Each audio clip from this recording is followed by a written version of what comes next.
Hey everyone, the 4th anniversary for DFFOO Global is upon us, and with it came quite a lot of new things, and there's really quite a lot of content to sink our teeth into. So one of the new content that came out was the Crevasse B or Crevasse Beta stage, which is sort of like a new concept in DFFOO, where in a way it's similar to Abyss, where you have codes, but you also have the perfect unlocking mechanics where each time you complete a stage, the characters you used are locked and you won't be able to use them in future stages. So the purpose of this video is really just giving you guys a quick overview about this stage and a little bit about some tips and tricks from my limited experience completing it so far. So as you can see, I've sort of completed all 7 stages, and each time you complete a stage, depending on the codes that you use, you can then get points. As you can see on the bottom left, I actually had 313 points total upon completion.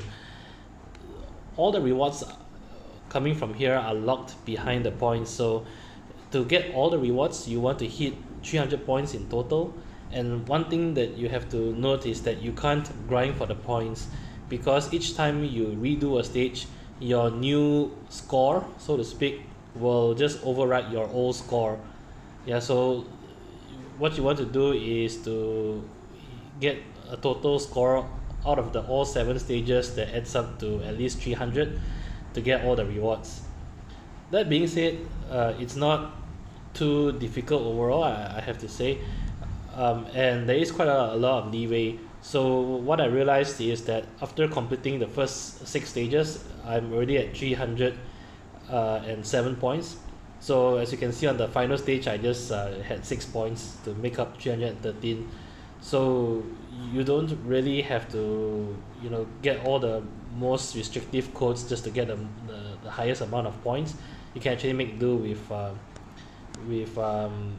just a little bit of flexibility here and there. So just a very quick overview about the stages and about the party setup that I used, and then after that I'll just go in very briefly into some tips I have. One big disclaimer, of course, is that really it's sort of first time experience for everyone, and myself included, so there may of course be certain things that I probably didn't do very optimally, and there are probably certain things that can be done better, but hopefully this video will be helpful to you guys. So starting off in the quick stage overview, so you have 7 stages in total. The last 3 stages are Lufenia difficulty, and then stages 3 and 4 are chaos difficulty, and then you have stage 1 and 2, which is really very easy. You can actually carry 2 subpar units as long as you have 1 fully built unit through stage 1 and 2. So a little bit about the stages. So first of all, on the first stage, you have the return of the Flan Medley, and the Flan Medley can actually summon 2 small minions, and can also use burn, which does some nice damage to the party. I'm not too sure whether burn still inflicts the debuff as in the previous stage, because I actually complete this stage without giving the boss any turns to act. So the party that I used here was triple yellow crystal and triple sword, mainly to get the highest bonus. So I used the 3 swords and 3 crystal bonus to get 24 points on this stage, and I used a party of Lightning, Ramza, and Ardyn. My Lightning is just with base BT and base high armor, and that's really an overkill. You don't even need to go into BT mode here. You can very easily complete this stage just going LD and spam skill users on the boss until it's dead. If you do need more turns, Ramza can delay with his LD, and Ardyn can also break delay, so you have really a lot of room to kill off the boss before it gets a turn.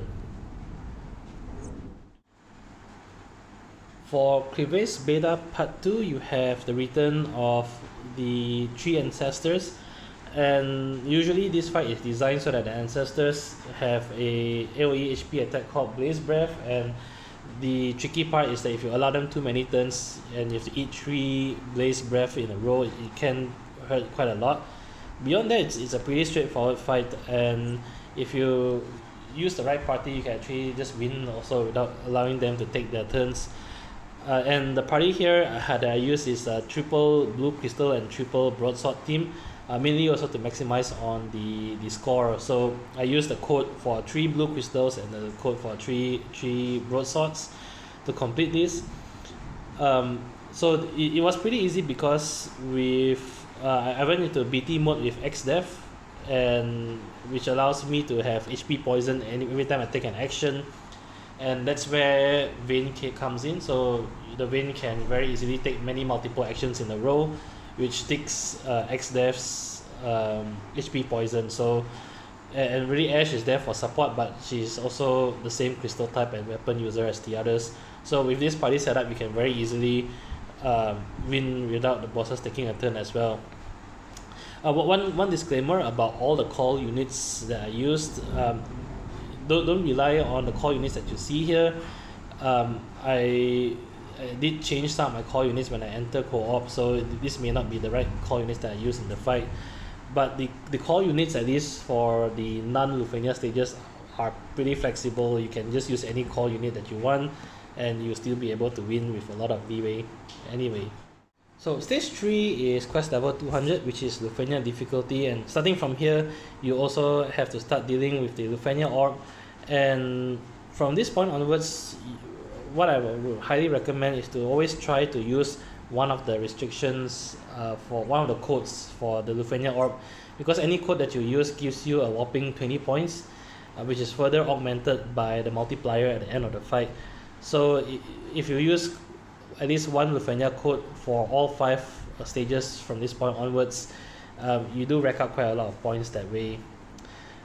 For the 3rd stage also, because it's still fairly easy at quest level 200, and because it's 3 of the masked monks, which they really melt pretty quickly under AoE attacks, and they actually help you by self-delaying themselves at 79% and 49%, which makes the fight even easier. The tricky thing though about the masked monks is that at 79% and 49%, they will cast Bane on your entire party, and Bane sort of is a frame debuff that acts the same way as Setzer's Freeze Joker. So while you are debuffed by Bane, you won't be able to gain any Brave, which will really neuter your DPS. You won't be able to deal any damage from that point onwards. So the way I handled this fight is I used a very AoE heavy team because it's 3 bosses. So I used Xande, Strago, and Garnet here. And I actually wanted to save Garnet for later on in the fight, but the reason why I slotted her in here is to take advantage of the green crystals and the staff user. So if you look at the party setup, all 3 party members are green crystals and staff users, so I can use the relevant code there to maximize the score. And there's no other green crystal staff users. These are the only 3 in the game, so I was sort of forced to use Garnet here. But she of course does very well on this stage, given that she's also very AoE heavy or AoE centric unit. To deal with the Bane debuff, because the bosses only cast these twice in the fight, I actually gave Garnet a Yuna call. So Yuna base call and Yuna LD call both actually cleanses debuffs on your party. So if you can bring all 3 bosses to the 79% and 49% HP threshold at the same time, or almost the same time, you can just deal with the debuffs just using Yuna call. If it's too tricky, you can also consider just main partying Yuna. Here she is also a staff user, so you can still make use of the triple staff user. You only lose a few points by changing the green crystal to white crystal using Yuna, but at least it makes the fight easier when it comes to dealing with the annoying debuff. The bosses really melt under this team. With Strago, you'll be dealing lots of damage to the party, even though he's still C level 80, and Garnet is really bonkers here. I'm pretty sure even if you don't have Garnet's BT, you can probably win the stage quite easily with this party. Right, the next stage after that is the Fallen Parrot, and this is also a Lufenia stage difficulty. And here the code that I used is for the Lufenia orb is dealing brave damage through a debuff, and that's where Ace comes in. So Ace's traps can actually uptick the orb all by himself. And for the rest of the party, I actually put Garland and Caius together, mainly because they are both black crystals and broadsword users, so I can select the code for 2 black crystals and 2 broadswords and get bonus score that way. And they work very well together with Ace as well, because both Caius and Garland can delay the bosses. Garland through all of his skills, and Caius can break delay through his LD. So this is really also a no boss turn run with this party that I managed to do. The fight does get a little bit tricky because at 79% and I think 39 or 29%, don't quote me on that, it's somewhere around there, the bosses will change into a killer mode, and it's sort of like a different stance where they'll change color, and when they are in killer mode, all HP gains are reversed. So anytime you HP regen or heal HP, you actually lose HP instead. So coming into this fight, if you're doing a no boss turn run, you don't want any HP healing whatsoever, otherwise you will lose HP. The problem though is Caius himself comes with a passive HP regen, but because the mission allows you to lose up to 12,000 HP and still get a perfect, what I did is remove all of Caius's HP passives, and that's why you see Caius only has 10,000 HP here. Both Garland and Ace will never lose HP because they don't have any healing and they don't have any HP regen. So the idea here is to set up traps with the party with Ace, and then load up the debuff slots with Caius and Garland as well, and all the core abilities, and that way you can also prevent the bosses from getting their buffs. For the code, like I said, I used the code for the orb that deals brave damage through a debuff. If you're using Caius, another option is to choose the orb that upticks whenever you deal 8 or more debuffs in a turn, because Caius can do that using his S2 as well. It lands 4 debuffs per boss, so that's also another option if you're interested. And at least if you do that, you can actually slot in something else instead of Ace. And the only problem though is if you look at the codes, there's really no triple crystal bonus that you can use anyway. So I actually used Ace because I could select 1 green crystal and 2 black crystals here, and I just get some score that way, even though Ace's weapon type isn't supported through a code. So stage 5 to stage 7 are quest level 250, which is sort of like Lufenia plus difficulty. And the last 3 stages is where you really want to reserve your strongest units, but I'll cover more into that when I come into the later part of the video, which covers the tips and tricks. But quickly about this fight is actually very easy to no boss turn, because the bosses don't have any attacks other than when they get their turn.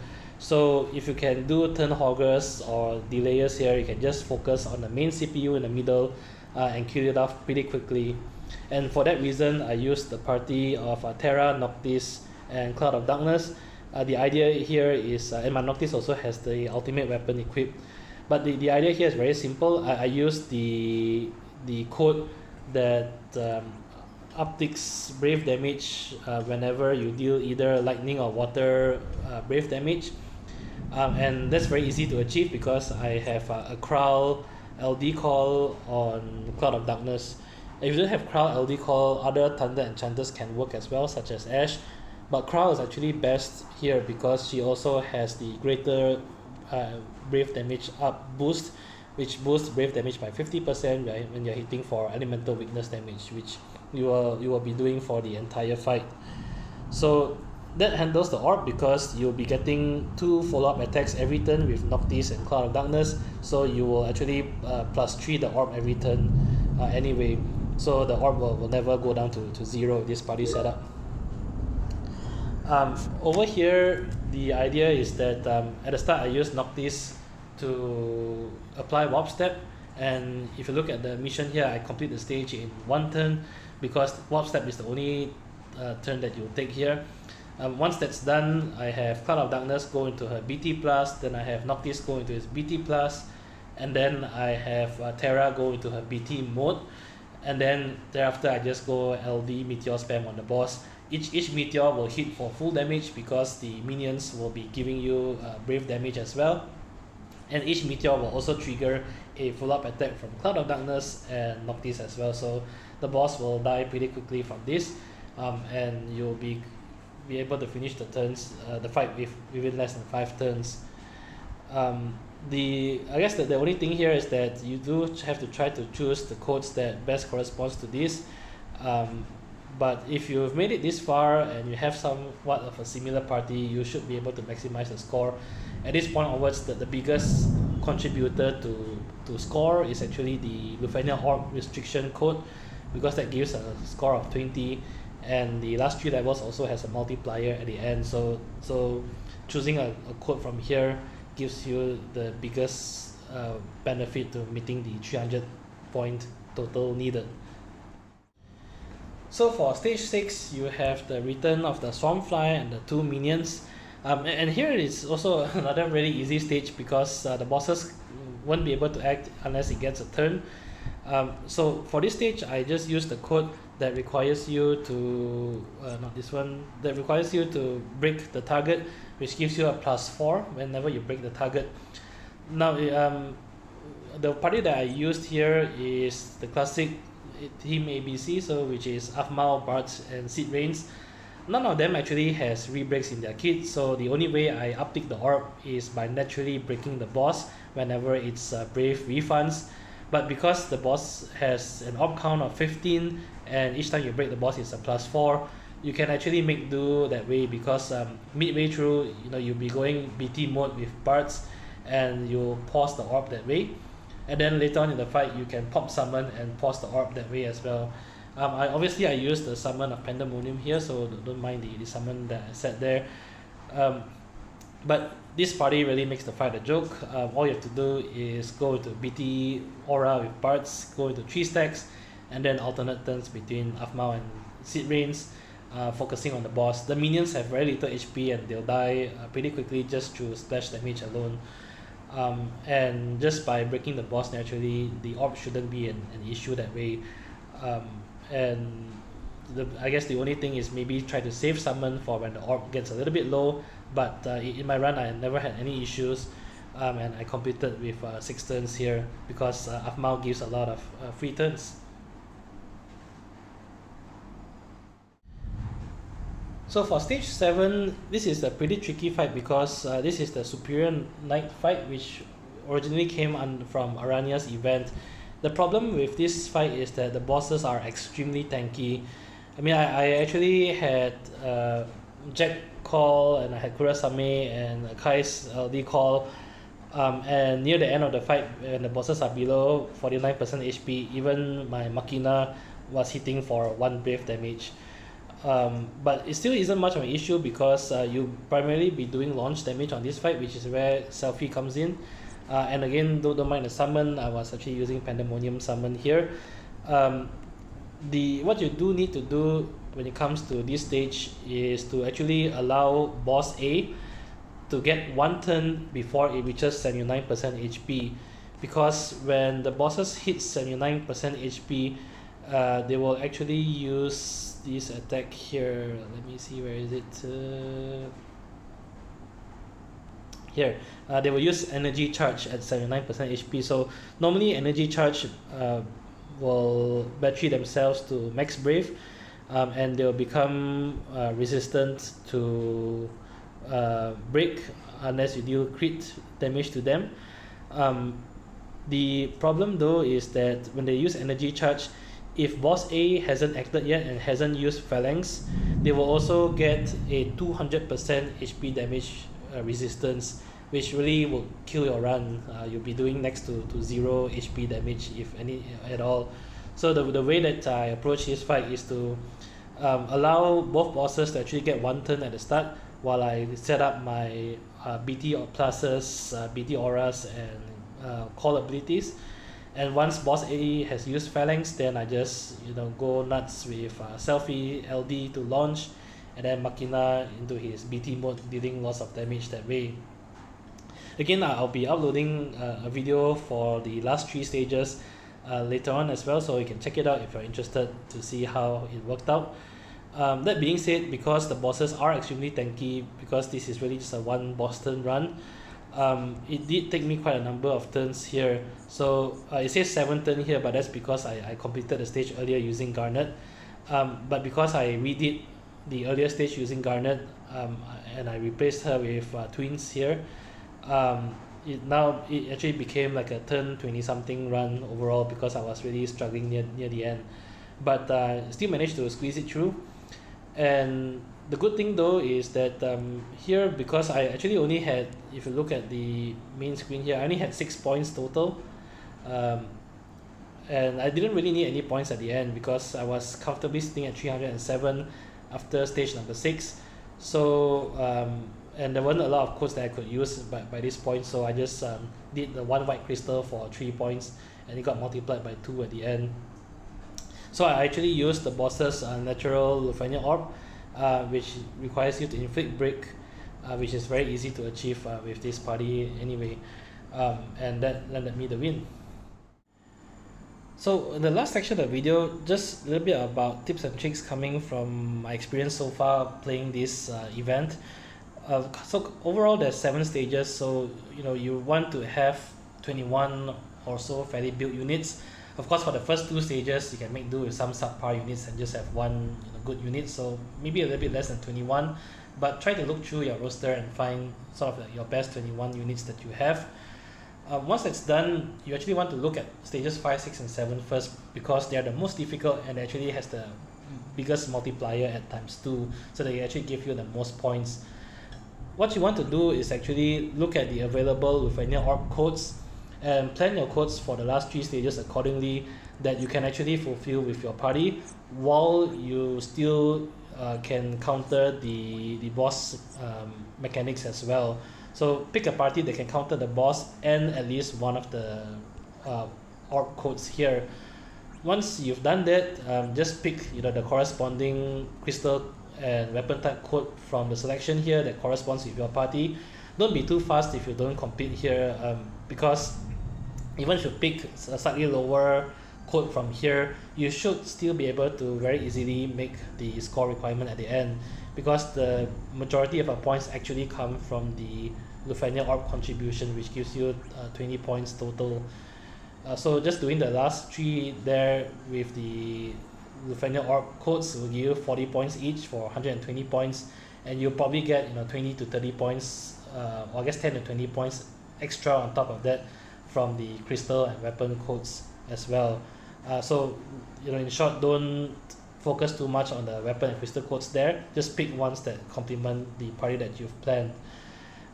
Once you've planned that, then you go to stage 3 and 4, which also has Lufenia orb. So again, you also want to pick a Lufenia orb code that will correspond to your party, so something that your party can handle.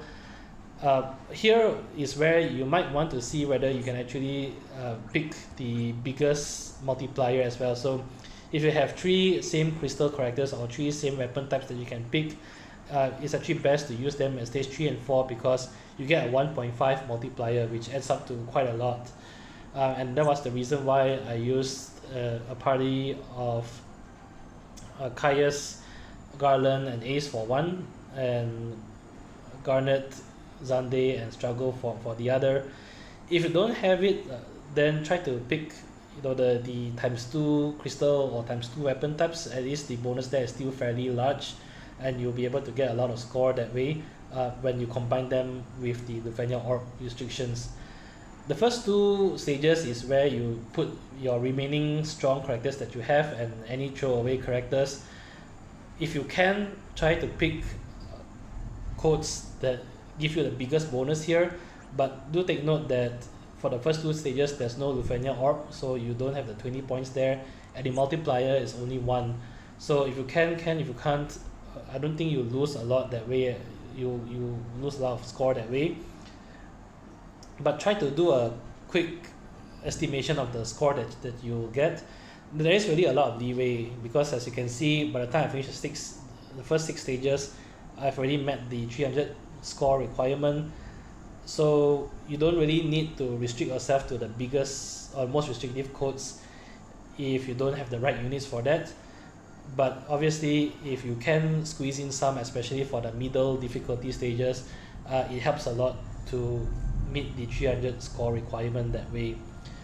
After that, what I did is did a few trial runs with the Lufenia Plus, and if it doesn't work out and you feel you need to steal some of your stronger units from the other parties, just steal the units from the parties from the lower stages, because you don't really need a lot for the lower stages, but you do need to really focus a lot to complete the Lufenia Plus difficulties anyway.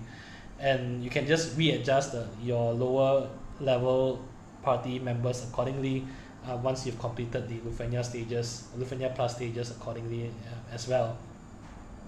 So that's it for this video. I hope it's been somewhat helpful, and if you have other tips, tricks or advice for other players, please feel free to leave it in the comments section as well. Until then, I'll see you guys in the next video. Bye.